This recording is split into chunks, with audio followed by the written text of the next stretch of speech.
Welcome to our brand new podcast and our brand new video series. This is the Parenting in My Pocket series. It's been a huge amount of work to get to this point, and it's one of those things that's kind of, I can't actually believe it's actually here. So I suppose for a lot of people it'll be just like, well, Alan's just doing his usual video, but there's a huge amount of work that's gone on behind the scenes to create this series. So Parenting in My Pocket is not just going to be a video series.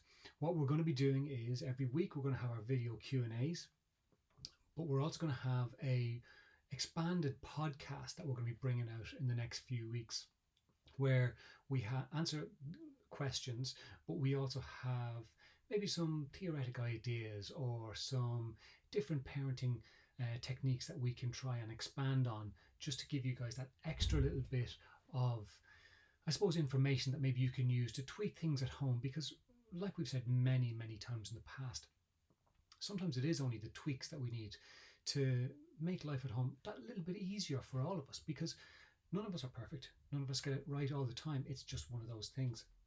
And we're always going to make mistakes. And I think it's important for all of us to accept that that's the reality. That is the truth.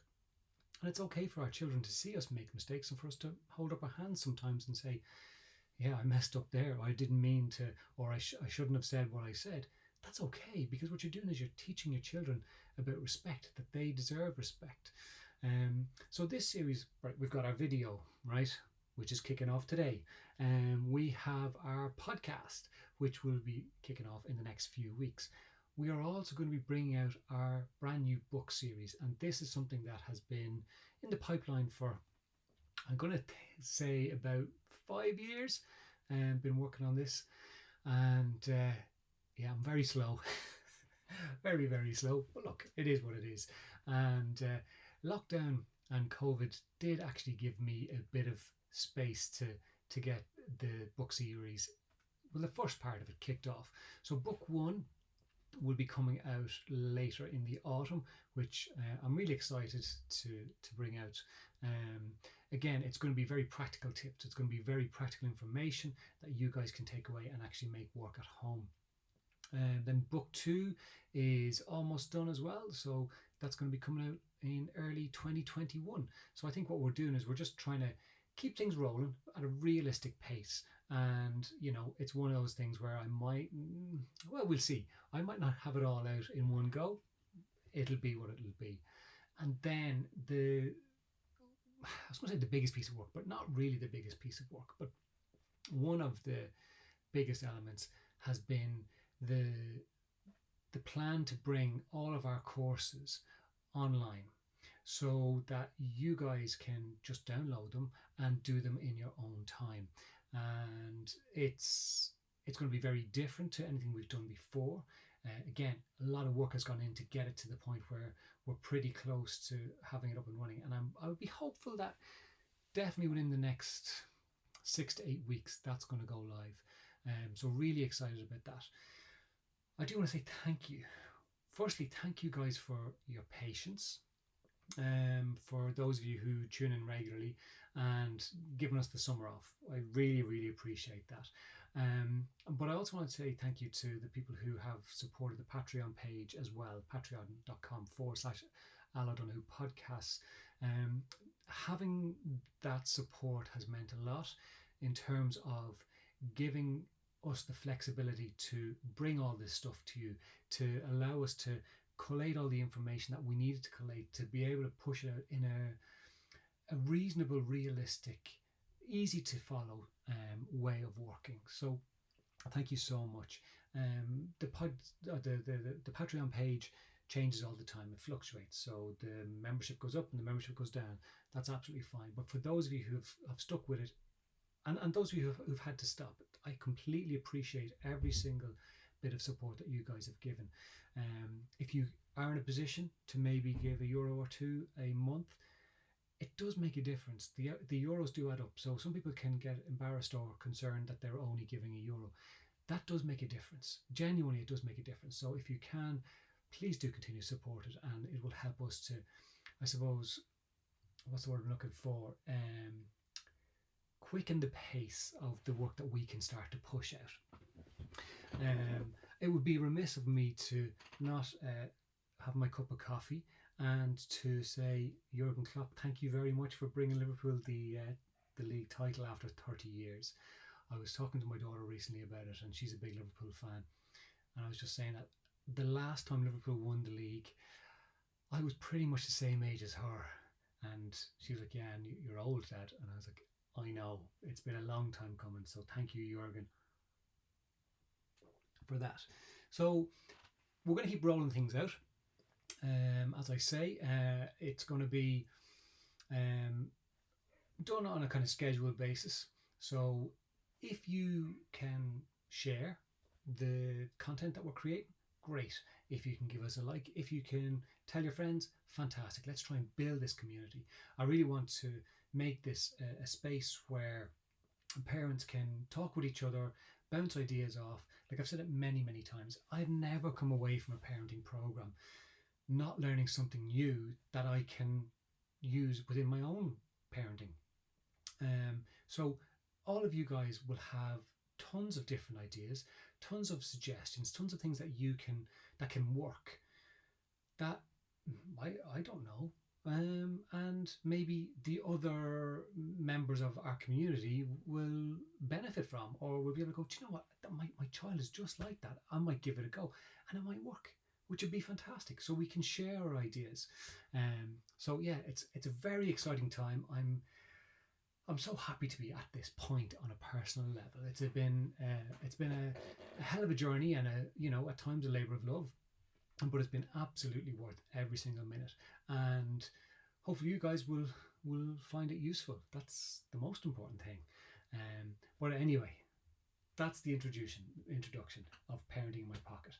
I'm really excited. So this week, probably because I announced it only announced it yesterday or the day before, I think. But I have got a couple of questions.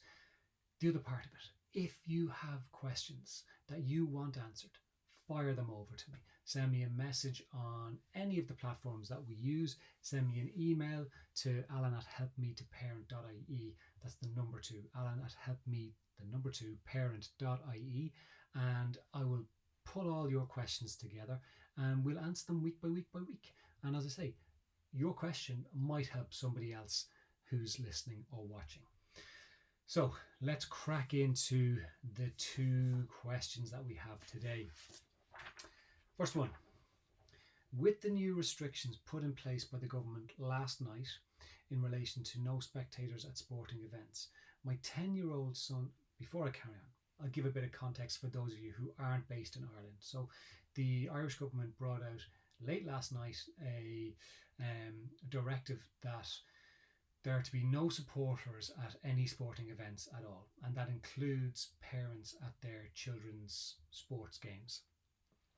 And I think it was probably handled a bit not the best way possible, because they just lashed it out into the media without any context, as in, okay, it's within the context of the impact of COVID-19, but there has been no discussion around there being an issue with parents or spectators at sporting events, at junior sporting events, because at the bigger sporting events there have been no spectators anyway. So a lot of people have been left a bit kind of unsure of, well, what's the reason for this? Why has this been brought in when there in the media there's been no discussion about there being any kind of contact with people having those issues? Now, subsequently, what's happened, I think the one of the main people involved in the decision-making process has said, we do have information to back up it.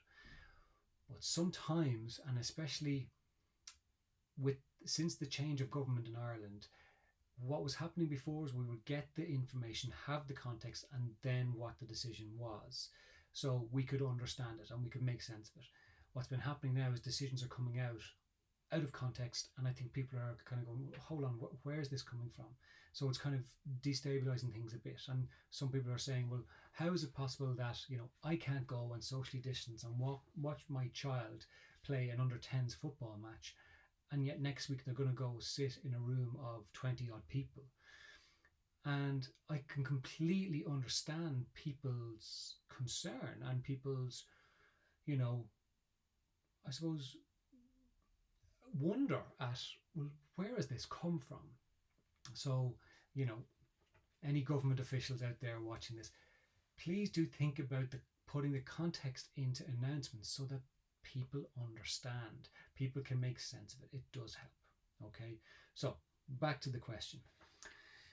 My 10-year-old son's anxiety levels have increased. He was already a bit concerned when one of the teams he was due to play against this week had to cancel their match due to a suspected case of COVID-19 in their club, which made him think COVID is closer than I think.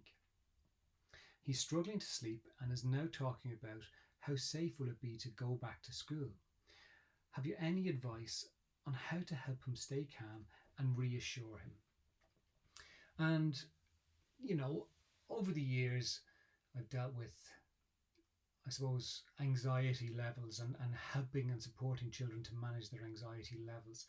And one of the first things I would always say to parents is look at your own anxiety levels, because we can get so focused on our children and being concerned about our children and their anxiety levels and their well-being that we forget about ourselves.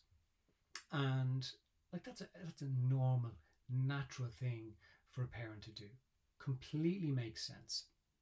But if we deplete our own internal stores of energy, what can happen is we may not handle things for our children as best as we would like to.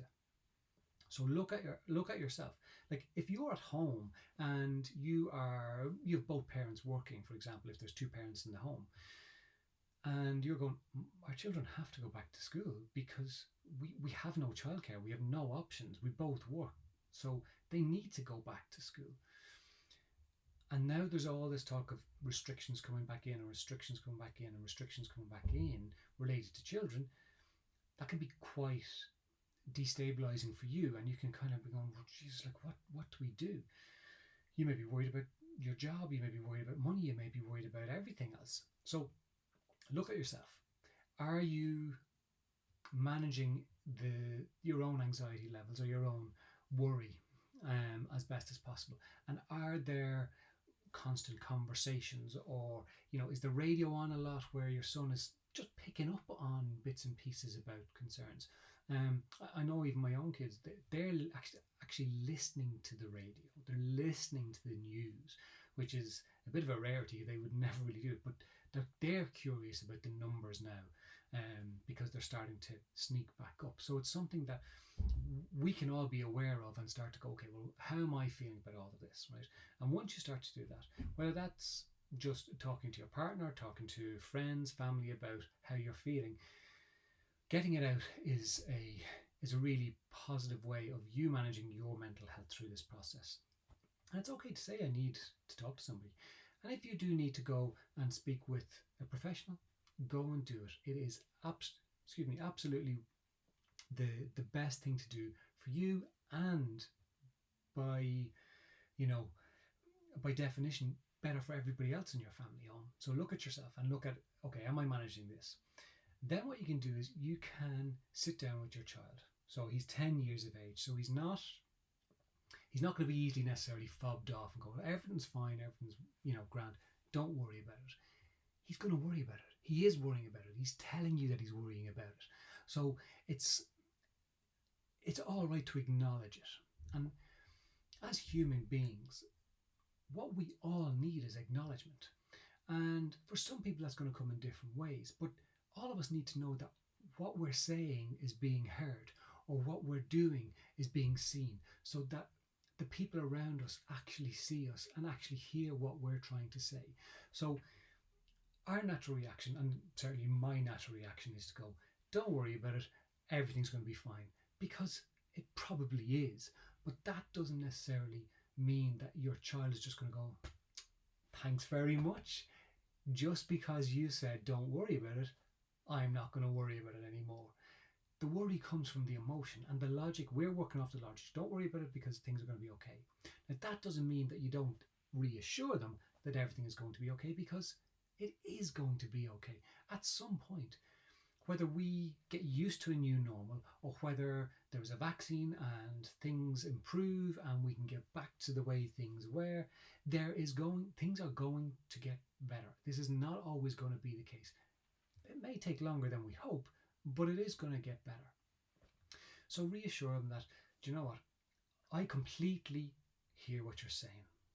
And it's all right to be nervous. It's all right to be concerned. That's all right. It's all right. Things are going to be okay. And this is how we're going to manage things. We can't do anything about the rest of the world. We can't do anything about, other families across the way or down the road. But what we can do is we can keep ourselves safe as best as possible. And this is how we're going to do it. We're going to wear our masks. We're going to socially distance. We're not going to do any unnecessary travel. We're going to, wash our hands regularly. We are, not going to go and sit on Granny and Grandad's lap and give them hugs just yet, because it may not be the best thing for them. So that's all we can do, is take care of our little family and make sure we're okay. And by us doing that, that means everyone else that we come into contact with is going to be okay from us. And that, what you're doing is you're tapping into the logic. So you're acknowledging the feeling first, and then you're tapping into the logic and letting them know and understand, making it bite-sized. Understand that, okay, so if I do this, this, this, and this, there's a good chance I'm going to be okay, and the people around me are going to be okay too. And it's one of those things where you can also get yourself a little note, or get him a little notebook to write down, his daily feelings or his daily activities, or the things that he would like to go and do, and then see, can you organize that? We may be heading into another strong restriction, maybe not a full lockdown, but we may be heading into another strong restriction that can have an impact. So it's something to be aware of and something to be mindful of. But acknowledgement, logical reassurance, and get him a notebook and just check in with them. Just check in with them. Children very much live in the moment, so his anxiety will pass at times, and he will go and he'll play with his friends and he'll have fun, or he'll go back to school next week and he'll be fine and he'll have a good day, and it'll be a bit weird and a bit strange, but for the most part he's going to be just feeling normal and feeling okay. So it's about trusting that and saying, that's fine, okay? Just because you might be a bit anxious now, because this is right now, this is happening right now, doesn't mean that that's going to be an ongoing long-term thing.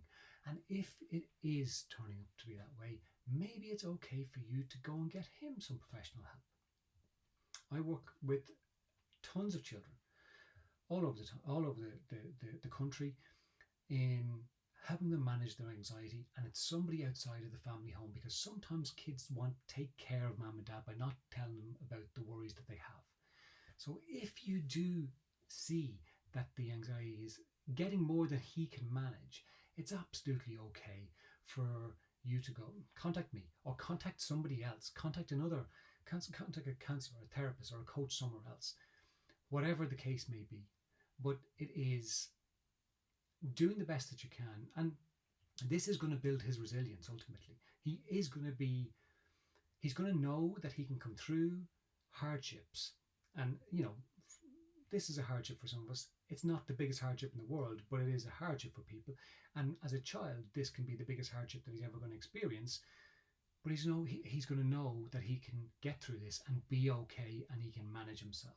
So you give him those personal skills to know that I've got that bit of resilience. So I hope that helps. Give me a shout if you are seriously worried about his anxiety levels and if they're going through the roof. Okay. Hello to everybody who's tuning in live. Thanks so much for tuning in. Hope you guys are all keeping well. Okay. Second and last question for today. My twin girls are turning 7 next week. They have been all excited about having some friends over, as they haven't really seen any of them since lockdown came into force, and online chatting just isn't the same. We had 6 friends coming over to keep under the recommended number of people in the house, But one parent has rung me today, again related back to the recommendations from the government, to say she doesn't feel comfortable with her daughter coming into the house, and would it be okay just to drop the presents over on the day? I haven't told my kids yet, and I'm worried that other parents will do the same and the girls will end up with no one at the party and be really upset. Do you think I should cancel the party and rearrange it, and that way give myself and the girls a bit of time to get to grips with it? And I'm sure there's a lot of parents out there who are probably experiencing similar situations. So if we look at the context of what you've said, right? One mum has cancelled based on the current recommendations from the government, and your head has, your thought process has gone to potentially nobody turning up and my children be disappointed. So let's pull it back. Okay, there's due to be a party with a few friends under 6, so it's not a huge amount of people, and one person has said that they're not comfortable with their child being with all the other people. Okay, so there's a few options here. One, yes, you could cancel and rearrange and hold off and say to your kids, look, you know, these new government recommendations have come into place, so what we have to do is rearrange your, and use the word rearrange, we have to rearrange your party. Unfortunately, you guys have your own little party, but we're going to rearrange for your friends to come over at a later date. That is absolutely one option, and if that's something that you feel would make you more comfortable, make other parents more comfortable, then go and do that. Maybe have a conversation with the other parents. Like I said, it's not a huge amount of people, so it'd be very easy for you to pick up the phone and say, look, can we have a bit of a chat about whether or not we're going to go ahead with the party, and I just want to get your feelings about it. So the rest of the parents might go, I don't mind, like, I'm more than happy for my child to go to the party. So, you know, don't worry about it.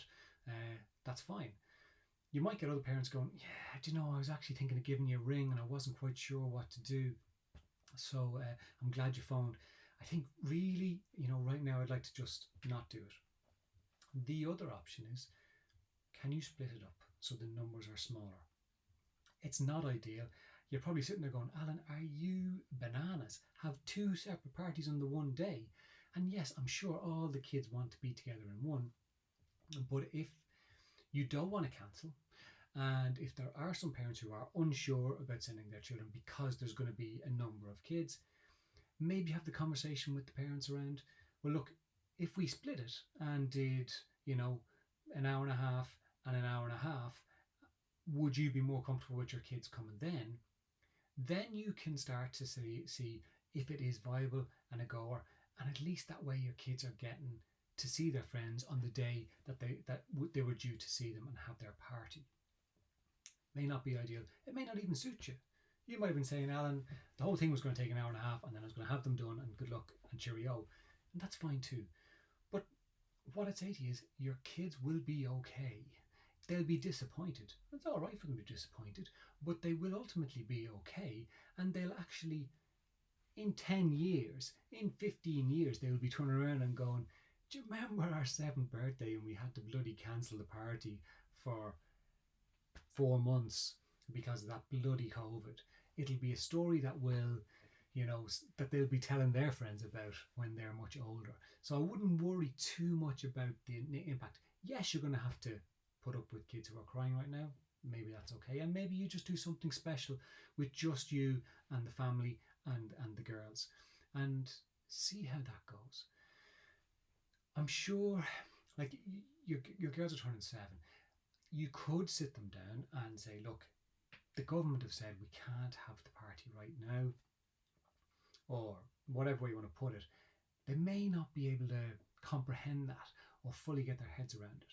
You'll know best if they can. If you have kids out there who, or your kids in the house, where you say, well, I could actually have the conversation and say, look, the government have changed the restrictions. We have to go back into a little bit of a lockdown where they're not allowed, friends aren't allowed to come around to the house. So we're going to have to push it back. That might be okay. That might actually work out. But if you don't have kids who you think would be able to manage that and understand it and accept it, maybe it's okay to say, look, these changes have happened, so we've had to cancel the party. But what we're going to do is maybe you can get get their friends on Skype, Zoom, FaceTime, WhatsApp message, whatever, and call them all so you can do the cake, and they're actually looking and singing happy birthday. That could be a good option. It's what we did with one of our kids here, because their birthday was during the middle of lockdown, so we couldn't have family and friends over, so we just set up phones and laptops and whatever else, and just let them sing happy birthday, and that might be okay. And then the drive-by idea, if that's all that you can do, is actually a great idea. Those videos were fantastic. It's not ideal, but your kid still gets a present on the birthday and gets to wave at their friends and whatever. So maybe the drive-by is a good thing too. But take the pressure off yourself. Do what you feel works for you and your kids, and maybe have that conversation with the other parents and see how it goes. That's us. Episode 1 of Parenting in My Pocket. I can't believe it's actually out. I can't believe we're actually here. I can't believe that we're going to have the podcast, the video, the books, and the courses all coming out to you in the next few months. Whew. It's been emotional. Right, our new time, evening time. It's kind of nice. It's a crap day outside, but it's kind of nice to be chatting to you guys in the evening, and not when I've just woken up. Not that I was up a few hours before, but anyway. I hope you guys have a good week. Please do send me on your questions and keep them coming. Don't just send one question and then that's it, Alan's answered my question. Keep firing those questions at me. I want to build up as big a stock as I can get, and then I can answer them every single week. Until next time, guys, you take care. Cheerio.